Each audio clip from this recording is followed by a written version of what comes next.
students, I hope you all are very well at your homes. Now students, in this video we will discuss some word problem based on quadratic equation. इस video में discuss करेंगे students कुछ और word problems, ठीक है। तो पहली word problem है ये, दिखने में थोड़ी सी बड़ी है बट पढ़ना पड़ेगा और सॉल्व भी करना पड़ेगा। वर्ड प्रॉब्लम है a cottage industry produces a certain number of pottery articles in a day. कोई इंडस्ट्री है स्टूडेंट्स, वो कुछ नंबर ऑफ आर्टिकल्स प्रोड्यूस करती है, ठीक है। It was observed on a particular day that the cost of production of each article in rupees was 3 more than twice the number of articles produced on that day। अब इसका क्या meaning है? इस question के अंदर जो main important line है वो यही है स्टूडेंट कि आपको ये लाइन समझ में आनी चाहिए कि on a particular day that the cost of production of each article was 3 more than twice the number of articles produced on that day। इस लाइन का क्या मतलब है, ठीक है, मैं भी बताऊंगा आपको इस लाइन का क्या मतलब है। क्वेश्चन में आपसे आगे बोला है if the total cost of production on that day was ₹90। जो टोटल प्रोडक्शन है, जो कॉस्ट है टोटल, वो है 90। Then you have to find the number of articles produce and the cost of each article. आपको दो चीजें निकाल के बतानी है क्वेश्चन में। एक तो बताना है कि नंबर ऑफ आर्टिकल्स कितने प्रोड्यूस हुए हैं वो, और जो कॉस्ट है एक आर्टिकल की जो कॉस्ट है वो क्या होगी। ये दो चीजें आपको बतानी है और उम्मीद है कि आपको जो क्वेश्चन है वो समझ में नहीं आया होगा, ठीक है। मैं बहुत इजी वे में आपको क्लियर कर देता हूँ कि एक्चुअल में ये जो पूरा क्वेश्चन है ये किस तरीके का क्वेश्चन है। सपोज मान लीजिए आप किसी शॉप पर गए, ठीक है।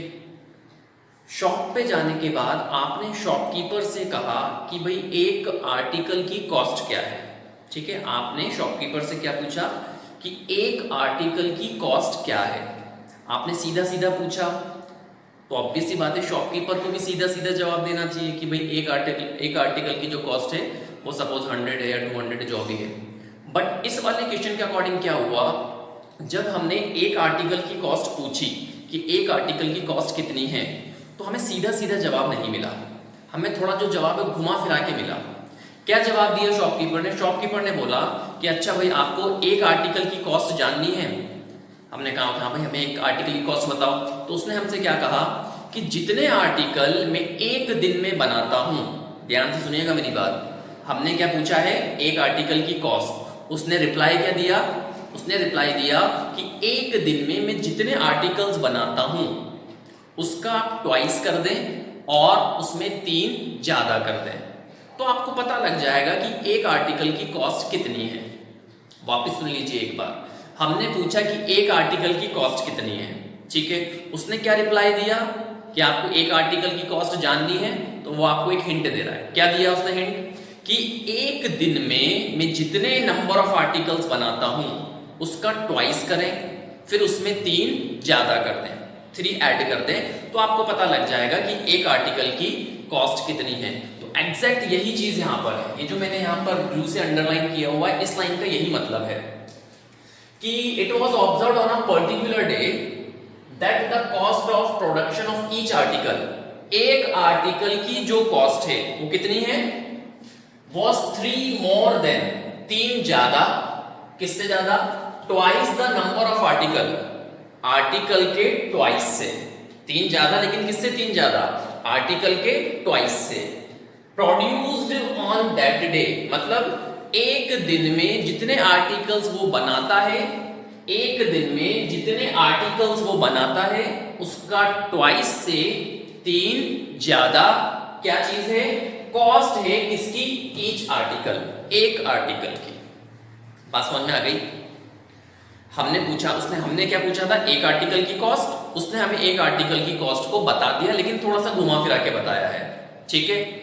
अब आप सोचिए उसने हमसे क्या बोला, उसने हमसे किस तरीके से उसने हमें कॉस्ट बताई कि जितने आर्टिकल में एक दिन में बनाता हूं उसका ट्वाइस करें और उसमें 3 ऐड कर दें।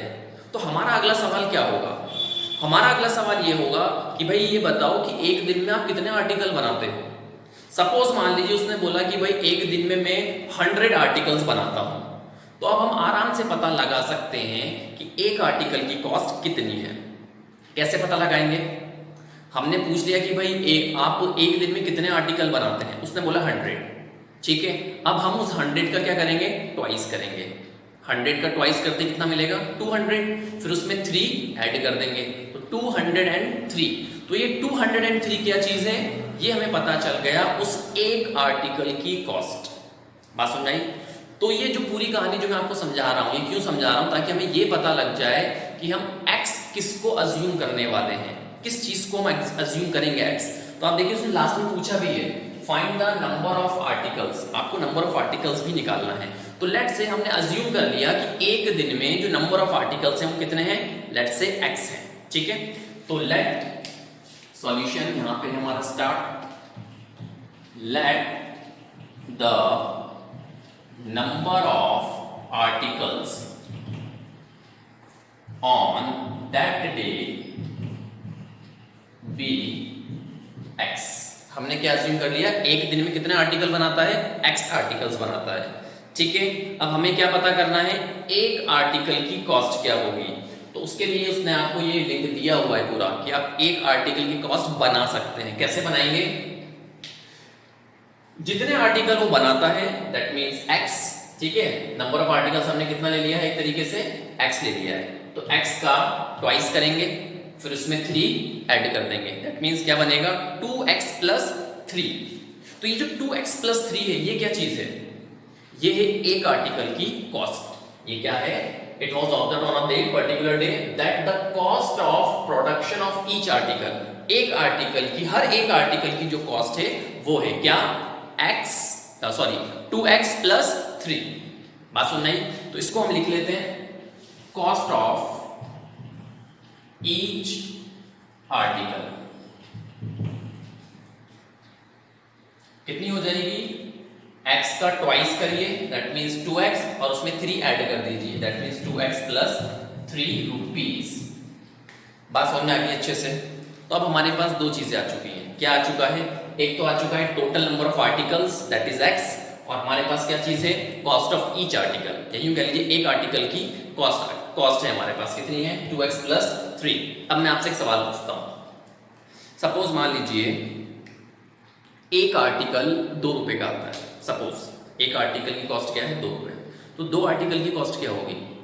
2 इंटू 2 दैट मीन्स 4। 3 आर्टिकल्स की कॉस्ट क्या होगी? 3 इंटू 2 दैट मीन्स 6। 4 आर्टिकल की कॉस्ट क्या होगी? 4 इंटू 2 इज इक्वल्स टू 8। तो आप कैसे निकाल रहे हैं कॉस्ट? मल्टीप्लाई करके। कैसे निकाल रहे हैं हम? मल्टीप्लाई करके, क्योंकि भाई हमारे पास एक आर्टिकल की कॉस्ट है, ठीक है, और हमें ये भी पता है कि टोटल आर्टिकल कितने हैं?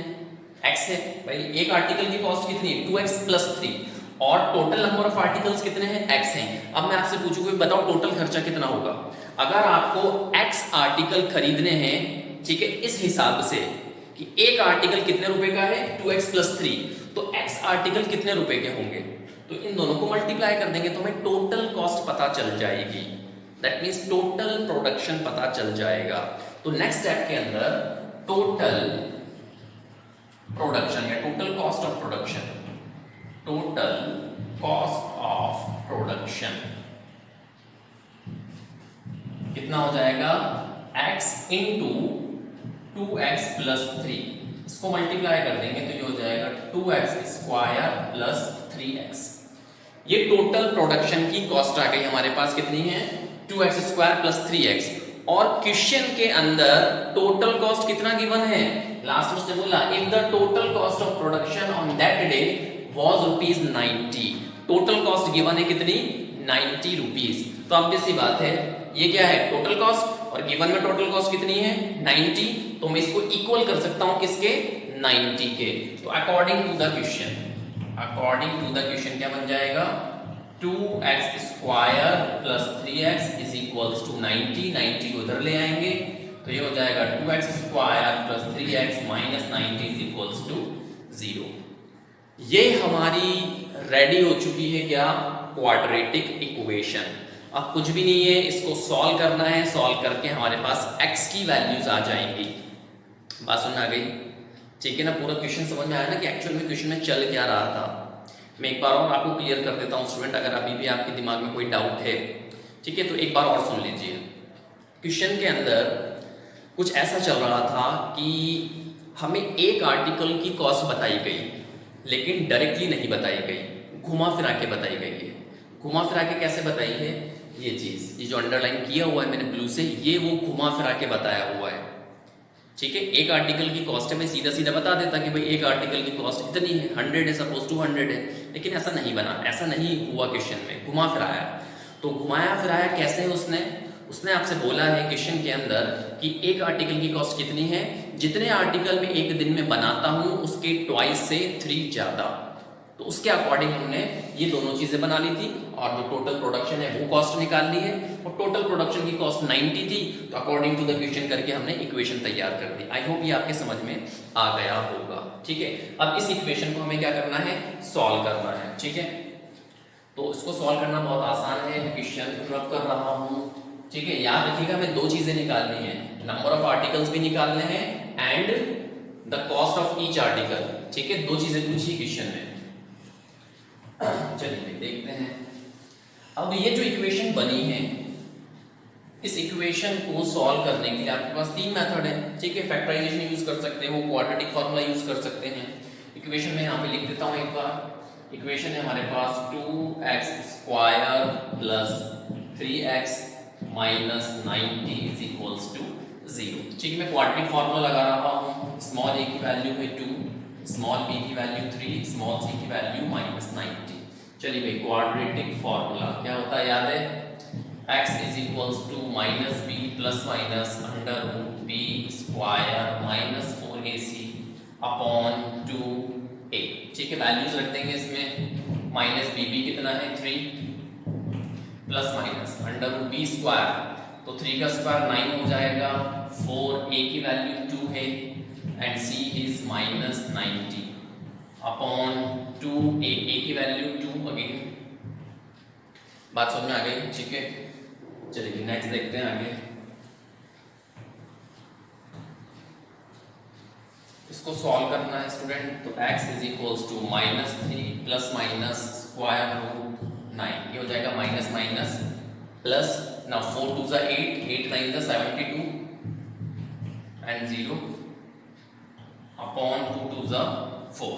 क्लियर है? इन दोनों को ऐड कर देंगे, then x is equals to -3 plus minus under root 729 upon 4।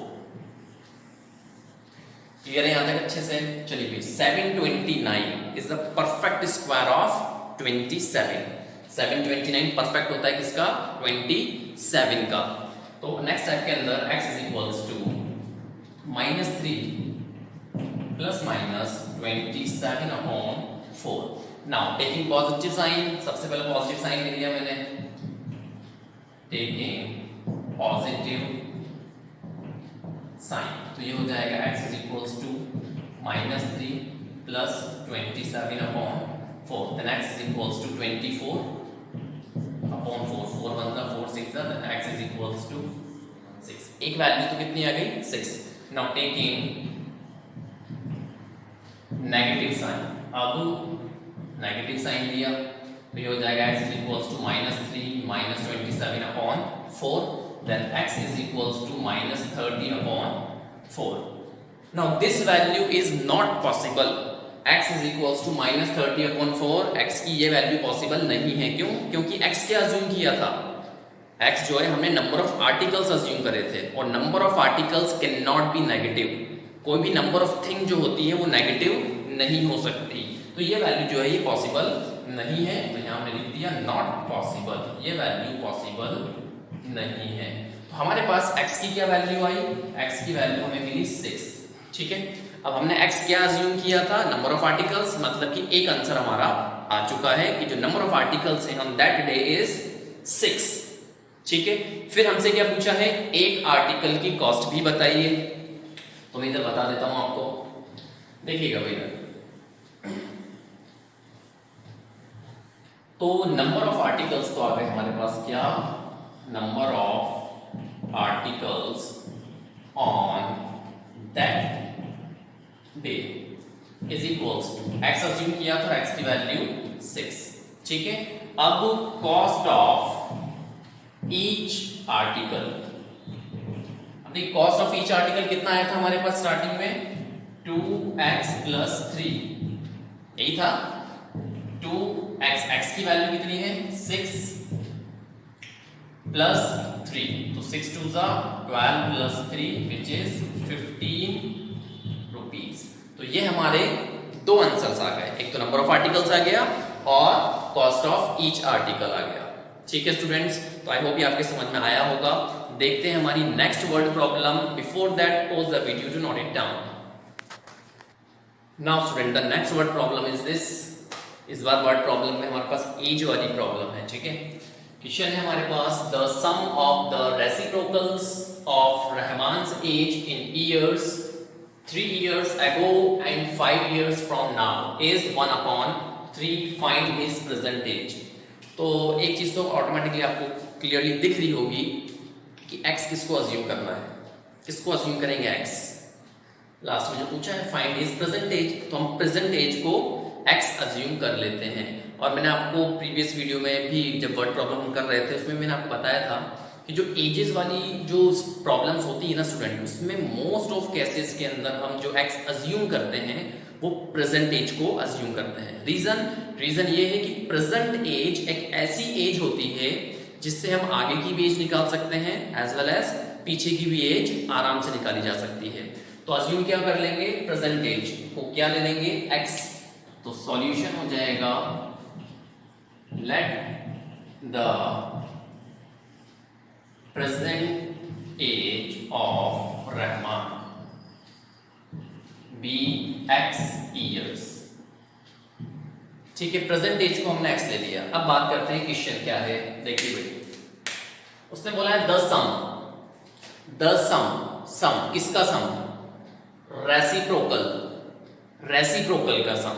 किसका रेसिप्रोकल, रहमान्स एज, रहमान की एज, कौन सी वाली एज 3 years ago, 3 साल पहले वाली, एंड 5 years from now, 5 साल बाद वाली, is 1/3।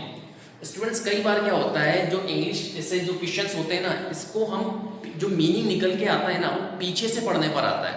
भाई लिखा हुआ तो इस तरीके से तो आप आगे से पढ़ोगे, लेकिन जब आप इक्वेशन बनाने की कोशिश करें तो कई बार इंग्लिश स्टेटमेंट्स को पीछे से पढ़ा जाता है।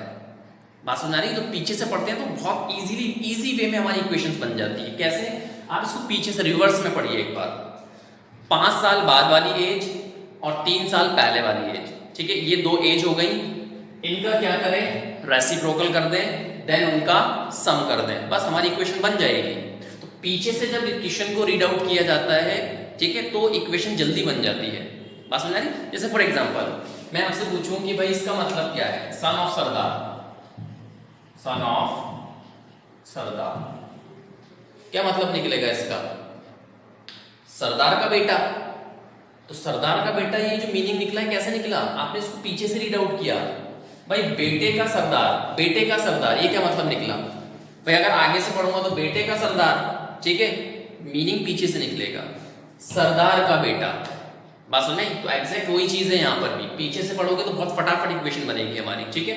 चलिए भाई, तो 3 साल पहले वाली एज और 5 साल बाद वाली एज निकालनी पड़ेगी हमें। तो 3 साल पहले वाली एज क्या होगी, 3 years ago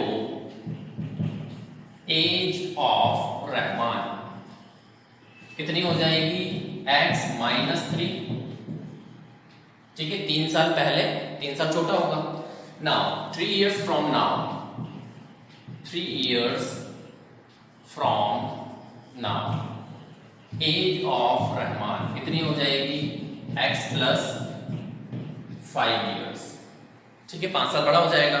अब ये 3 साल पहले वाली एज है, ये 5 साल बाद वाली एज है। तो हमने ये बना लिया और ये बना लिया, ये दोनों चीजें हमने बना ली है, ठीक है भाई। 5 साल पहले वाली एज ये रही और 5 साल बाद वाली एज ये रही और 3 साल पहले वाली एज ये रही।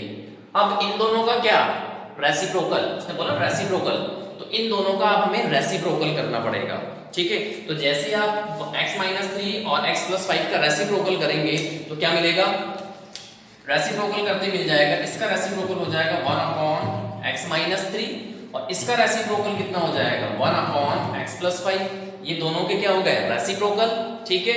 अब रेसिप्रोकल का भी क्या करना है सम, तो इन दोनों का हमने उठाकर क्या कर दिया सम कर दिया। और वो जो सम है वो सम क्या है किसके इक्वल है इज 1 अपॉन 3। जो सम था इन सब चीजों का इज 1 अपॉन 3, तो इज इक्वल्स टू 1 अपॉन 3। तो ये हमारी इक्वेशन बन के तैयार हो गई। इसको हमें बस सिंप्लीफाई करना है और सिंप्लीफाई करने के साथ ही क्या बन जाएगी क्वाड्रेटिक इक्वेशन बन जाएगी और हम x की वैल्यू निकाल लेंगे, ठीक है। तो यहाँ पर एलसीएम लेना पड़ेगा पहले, तो मैं इधर कर देता हूं उसको। अब क्वेश्चन समझ में आ रहा है ना अच्छे से, चलिए देखते हैं आगे। इन दोनों का एलसीएम ले लेंगे तो ऐसा प्रोडक्ट आ जाएगा दोनों का, तो x माइनस 3 और x plus 5, x minus 3 x plus 5 is equals to में है 1 अपॉन 3। चलिए भाई एलसीएम ले लेंगे तो इधर हो जाएगा x plus 5 plus x minus 3, ये हो जाएगा x plus x 2x, 5 minus 3 is 2, इन दोनों को मल्टीप्लाई कर लेंगे तो ये हो जाएगा x square plus 5x minus 3x and minus 15 is equals to 1 upon 3। चलिए भाई next 2x plus 2, 2x plus 2 upon x square 5x minus 3x is plus 2x minus 15 is equals to 1 upon 3। अब इसको cross multiply कर देते हैं, तो जैसे ही cross multiply करोगे तो ये 1 से मल्टीप्लाई होगा, then x square plus 2x minus 15, ये इधर क्रॉस मल्टीप्लाई होगा, 3 2 जा 6 प्लस 3 2 जा 6। चलिए इसको इधर शिफ्ट कर दिया, x स्क्वायर प्लस 2x ये इधर आएगा तो माइनस का हो जाएगा, तो minus 6x minus 15 and minus 6 is equals to 0। Clear है। चलिए अगली step x square 2x minus 6x is minus 4x, minus 15 and minus 6 is minus 21, minus 21 is equals to 0। ये रेडी हो गई हमारी क्वाड्रेटिक इक्वेशन। अब इसको सॉल्व करना है। अब सॉल्व करने के लिए देखिए आप क्वाड्रेटिक फॉर्मूला लगाएं, फैक्टराइजेशन लगाएं, आपकी मर्जी है। अब देखो यहाँ पर इसमें फैक्टराइजेशन यूज कर लें, क्योंकि भाई नंबर ज्यादा बड़े बड़े नहीं, 21 ही तो लाना है, ठीक है। जब नंबर बहुत ज्यादा बड़े हों तो वो दो नंबर सोचने में दिक्कत होती है, ठीक है, फैक्टराइजेशन में, तो हम क्वाड्रेटिक फॉर्मूला यूज कर देते हैं। बट मैं इसको बहुत आराम से splitting the middle term by factorization इसको सॉल्व कर सकते हैं। तो मैं फैक्टराइजेशन यूज कर रहा हूँ इसको सॉल्व करने के लिए। तो x स्क्वायर माइनस 4 की जगह पर ब्रैकेट बनेगा माइनस 21 इज इक्वल्स टू 0। चलिए भाई 1 और 21 है, तो मल्टीप्लाई करने पे 21 आना चाहिए, ऐड या सब्ट्रैक्ट करने पर 4 आना चाहिए। तो ऐसे दो नंबर 7 3 जा, तो 7 3 जा 21 भी होता है और 7 में से 3 जाएगा तो 4 भी आ जाएगा। चलिए भाई तो x स्क्वायर माइनस x को अंदर मल्टीप्लाई किया 7x minus 3x minus 21 is equals to 0। Now next step is x square, बाहर माइनस है, साइन चेंज होंगे अंदर के, तो ये हो जाएगा माइनस 7x और ये हो जाएगा plus 3x minus 21 is equals to 0। Pairing कर देंगे दोनों की, यहाँ से कॉमन क्या आ रहा है x, तो इधर से x कॉमन आ जाएगा। चलिए भाई इधर क्या बचा x माइनस 7, इन दोनों में से 3 कॉमन आ रहा है, तो इधर x minus 7 is equals to 0। Now तो फैक्टर जो आ गया वो आ गया x minus 7 x plus 3 is equals to 0। Now एक बार इसको 0 के इक्वल कर देंगे और एक बार इसको 0 के इक्वल कर देंगे, तो यहाँ से x की वैल्यू कितनी आएगी 7 और यहाँ से जो x की वैल्यू आएगी माइनस 3। अब अगेन वही चीज, ये वैल्यू नेगेटिव है, ठीक है, और x हमने क्या अज्यूम किया था प्रेजेंट एज, तो आपको सोचिए क्या एज नेगेटिव हो सकती है क्या? किसी की एज सुनी है आपने -3 इयर्स, -5 इयर्स? पॉसिबल ही नहीं है, because age can not be negative. Age जो है वो नेगेटिव नहीं होती है, तो ये वैल्यू जो है ये एलिमिनेट हो जाएगी, नॉट पॉसिबल, ये वैल्यू पॉसिबल नहीं है। तो x इज इक्वल्स टू कितना मिला 7, ठीक है, और x क्या अज्यूम किया था प्रेजेंटेज, तो प्रेजेंटेज आ गई हमारे पास, present age of Rahman is 7 years, ये हमारा फाइनल आंसर। आई होप ये आपके समझ में आया होगा। देखते हैं एक और word problem. Before that pause the video to note it down. Now student, the last word problem is this. Word problem है हमारे पास, in a class test the sum of Shefali's marks in mathematics and English is 30। Shefali के marks बताए गए हैं दो subject में, उनका सम कितना है। मैथमेटिक्स में और इंग्लिश में जो मार्क्स लाई है उनका सम 30 है। ठीक है। Had she got 2 marks more in maths, maths में अब 2 नंबर उसके ज्यादा हैं, and 3 marks less in English, और 3 marks उसके कम हो गए इंग्लिश में, तो क्या हुआ? Then the product of their marks would have been 210। तो अब जो मार्क्स का प्रोडक्ट है, मतलब जब एक सब्जेक्ट में मार्क्स बढ़ गए और एक सब्जेक्ट में मार्क्स कम हो गए, तो अब इनका जो प्रोडक्ट आएगा वो प्रोडक्ट कितना दिया हुआ है? 210। Then find her marks in the 2 subject। आपको दोनों सब्जेक्ट में कितने मार्क्स आए हैं वो पता लगाना है। ठीक है, तो बहुत इजीली पता चल जाएगा स्टूडेंट, क्योंकि पहली लाइन में उसने आपको बता दिया है मैथमेटिक्स प्लस इंग्लिश, इन दोनों सब्जेक्ट्स में जो मार्क्स आए हैं उनका सम 30 है। तो अब आपकी मर्जी है, या तो आप मैथमेटिक्स में मार्क्स को x अज्यूम कर लो कि भाई मैथमेटिक्स में सपोज x मार्क्स आए हैं, या आप चाहें तो इंग्लिश में भी, इंग्लिश जो सब्जेक्ट है उसके भी मार्क्स को आप अज्यूम कर सकते हैं। जैसे मैं इधर स्लाइड में आपको रफली बता दूं पहले, सपोज एक तो है मैथ्स प्लस एक है इंग्लिश। मैथ्स के मार्क्स प्लस इंग्लिश के मार्क्स कितने हैं? 30 हैं। ठीक है, अब या तो मैथ्स के मार्क्स को x अज्यूम कर लें या इंग्लिश के मार्क्स को x अज्यूम कर लें। अगर मैथ्स के मार्क्स को x अज्यूम करते हैं तो इंग्लिश के मार्क्स कितने हो जाएंगे? 30 माइनस x। तो मैथ्स के मार्क्स अगर x हैं तो इंग्लिश के मार्क्स कितने हो जाएंगे? 30 माइनस x। ठीक है, तो स्टार्टिंग हमें मिल गई। तो स्टार्टिंग करते हैं क्वेश्चन की। Let the marks obtained by Shefali in maths be x। कितने मार्क्स लेके आई मैथ्स में? x। सिमिलरली इंग्लिश में कितने हो जाएंगे इसके अकॉर्डिंग? इंग्लिश में हो जाएंगे 30 माइनस x। बात समझ आ गई? मैथ्स में कितने मार्क्स हैं? x, और इंग्लिश में कितने हैं? 30 माइनस x। अब क्या होगा? अब यहां तक की कहानी खत्म हो गई। ठीक है, अब had she got 2 marks more in maths. अब मैथ्स में 2 मार्क्स ज्यादा है। ठीक है, मैथ्स में 2 मार्क्स वो ज्यादा लाई है, तो मैथ्स में x है, जब 2 मार्क्स ज्यादा होंगे तो कितना हो जाएगा? x plus 2। और इंग्लिश में 3 मार्क्स कम हो गए, तो इंग्लिश के कितने मार्क्स हो जाएंगे? 30 माइनस x माइनस 3। ठीक है, तो मैं लिख देता हूं, after increasing the marks in maths, the marks will be x plus, कितने मार्क्स बढ़े हैं? 2 मार्क्स, तो x प्लस 2। सिमिलरली इंग्लिश के लिए क्या हो जाएगा? इंग्लिश के लिए हो जाएगा 30 माइनस x माइनस 3। भाई मैथ्स में तो मार्क्स बढ़े थे इसलिए x प्लस 2, इंग्लिश में मार्क्स कम हो गए। कितने मार्क्स कम हुए? 3 मार्क्स कम हुए। इंग्लिश में मार्क्स कितने थे? 30 माइनस x, तो इसमें से 3 लेस करना पड़ेगा, तो 3 लेस कर दिया, तो ये कितना हो जाएगा? 27 माइनस x। क्लियर है? अब हमारे पास ये जो प्रोडक्ट दिया हुआ था 210, ये कौन से मार्क्स का प्रोडक्ट था?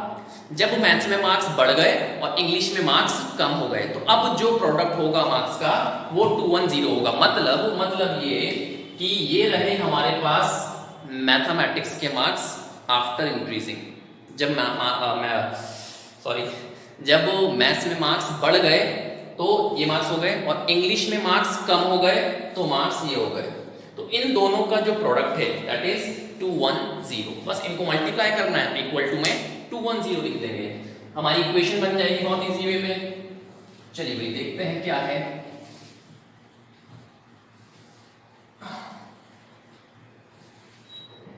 तो अकॉर्डिंग टू द क्वेश्चन,